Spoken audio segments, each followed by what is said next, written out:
Hello, everyone. I just want to talk about this whole 50% decrease that has been done by Chief Tinubu. And, with first of all, it shows thoughtlessness in terms of people do not, who do not think things through. Just like when he just came out and said, oh, first subsidy has been removed. Just like that, without putting in things in place to ensure that the removal of first subsidy is something that goes very well. So that mentality to just wake up and just put out something there, I'm sure he's probably used to this rankadede mentality, dobale, where people come from for crumbs in his place, and he has brought that mentality into this illegitimate government that he is heading. And so is to just come out and say you've reduced 50%.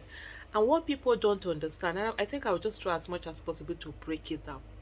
When you come out and just give this kind of policies where some people are favored, I think they brought out like five transport companies that are going to implement this 50% decrease or whatever it is. So that means it's a sort of like waiver. So definitely those companies will be able to get their monies. Government, the Tinubu's illegitimate government, we then end up paying them certain amount of money. That's also like what comes with when you give waivers. What normally happens is that, what about the others that didn't get that?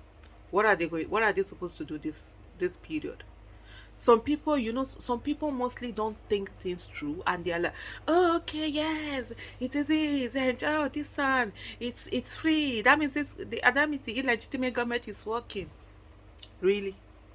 They first of all made you so poor that you cannot afford to pay transport you normally would have paid without blinking an eye. The roads have been made so unsafe. I don't know whether he will also be paying 50% of any ransom if there's anywhere where ransom happens. God forbid. Yeah, we always say God forbid, but we also have to do the needful.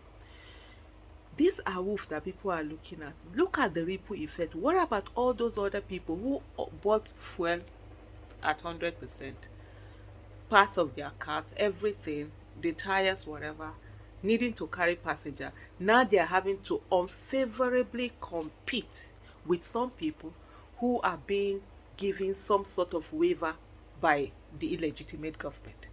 So what then happens? Are they going to now run at a loss?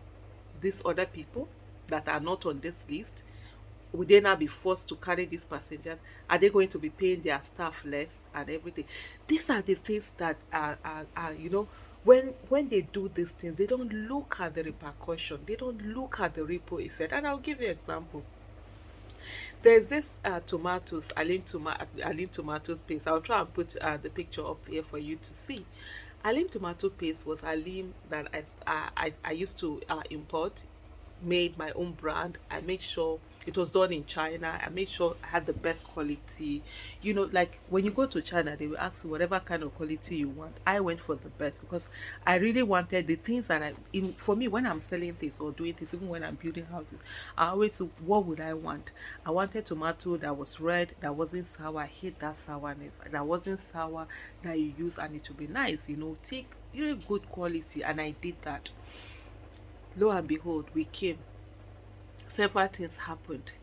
First of all, they started giving waivers to some of those big importers. That was during the Jonathan era. Started giving waivers. They didn't give us the smaller importers waivers. At the end of the day, those bigger companies now started pushing us out of business, crash the price of this thing. Tomato paste crash. If any of you remember, between 2011, 2012, 2013, there was a crash in tomato paste. My 39th birthday, I always think about this because 2012 was my worst year in business.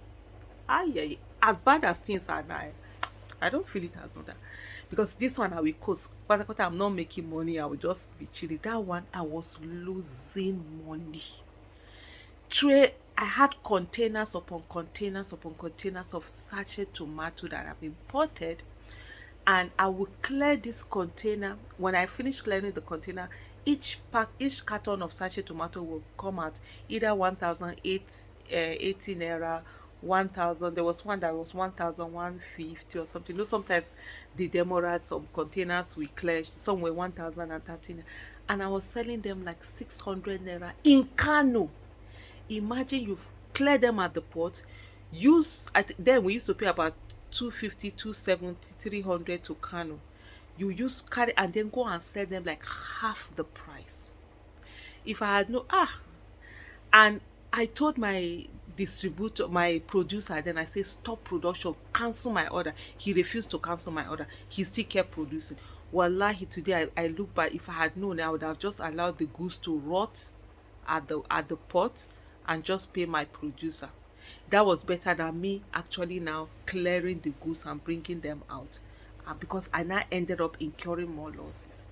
So all of this effect. Meanwhile, as of that time, uh, Jonathan was basically giving waivers to all of this rice waiver, this waiver, that waiver, and these companies were now using it to oppress the rest of us in terms of prices.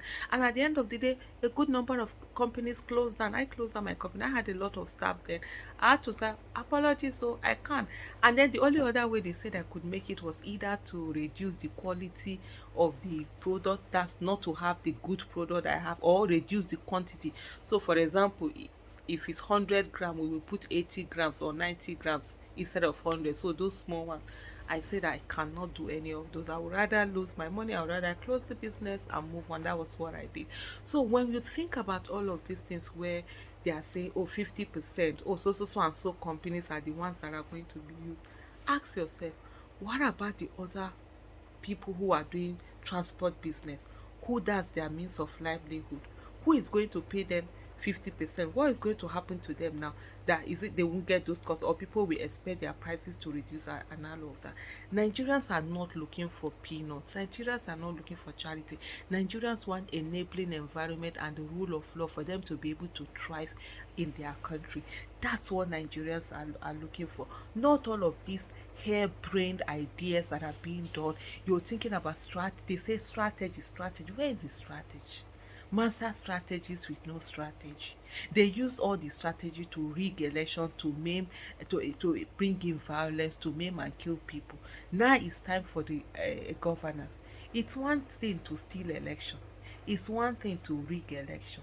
It's one thing to steal mandate. It is another thing to govern. You cannot use propaganda to govern. You can use propaganda during election and do all sorts of things, but I can assure you, propaganda can never and will never be used for governance. But trust the this thing, psyche of Nigeria. Most Nigerians, they forget.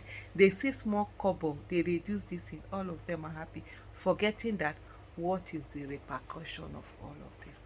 Thank you for watching.